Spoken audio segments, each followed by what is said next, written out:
Christopher Columbus was the ISIS of his day. He justified rape, murder, and pillage with religion, and he funded his efforts with whatever he could steal.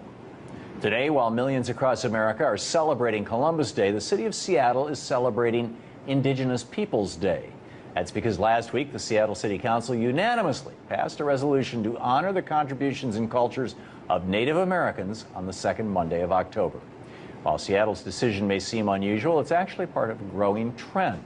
Many cities and states across the country have shifted away from celebrating Columbus Day, and that's because more and more Americans are learning the real history behind Christopher Columbus and his so-called discovery. First of all, Columbus didn't actually discover the Americas, despite what you may have been taught in elementary school. Thanks to archaeological evidence, we now know that there were many other groups from Europe who traveled to the Americas long before Columbus did. For example, back in the 10th century, the Vikings had settlements in what are now Greenland and Newfoundland. And DNA evidence proves that Polynesians came to South America almost a century before Columbus sailed the ocean blue. So Columbus's discovery of the Americas really wasn't a discovery at all. But enough about the discovery. Let's talk about the man himself and what he did to the indigenous people who he found when he arrived in the New World. When Columbus set sail in 1492, he was on the hunt for gold to bring back to Europe, and eventually landed on an island known as Hispaniola, which today is the home of the Dominican Republic and Haiti. Unfortunately, Columbus didn't discover much gold on Hispaniola, but he did find something as good as it, if not better: human beings, people. And Columbus thought that the indigenous people that he discovered would make great slaves. When Columbus discovered the Taino indigenous people of Hispaniola, he wrote back to the Spanish monarchs funding his voyage, saying that they are well built with good bodies and handsome features. They do not bear arms, and they do not know them. For I showed them a sword, they took it by the edge and cut themselves out of ignorance. They have no iron. Their spears are made of cane. They would make fine servants. With 50 men, we could subjugate them all and make them do whatever we want. Here there are so many of these slaves. Although they are living things, they are as good as gold. Over time, Columbus's real actions in the Americas have been replaced by a warm and fuzzy coloring book story of a bold and brave explorer who set out to discover a new world. But in reality, as we have learned from writings of Christopher Columbus's own men, the bold explorer raped, pillaged, enslaved, and slaughtered people just to get rich. One of Columbus's crewmen, Miguel Bueno, wrote about the scene when Columbus arrived in Hispaniola for the second time, and thousands of Tainos, or what he referred to as Indians, came out to greet Columbus's ships. Cuneo wrote, "When our caravels were to leave for Spain, we gathered 1,600 male and female persons of those Indians. For those who remained, we let it be known to the Spaniards in the vicinity that anyone who wanted to take some of them could do so to the amount desired, which was done."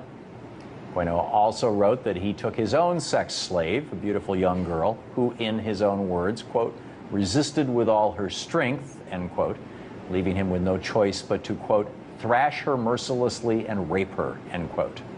Columbus eventually started up a global child sex slave trade, shipping off young Indians to all corners of the globe.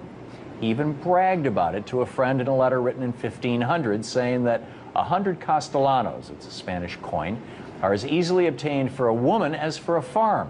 And it is very general, and there are plenty of dealers who go about looking for girls. Those from 9 to 10 years old are now in demand. Under Columbus's rule, life for the Taino people became so bad that they resorted to mass suicide. 25 years after Columbus had arrived in Hispaniola, the Spanish missionary Pedro Cordoba wrote that as a result of the suffering and hard labor they endured, the Indians choose and have chosen suicide.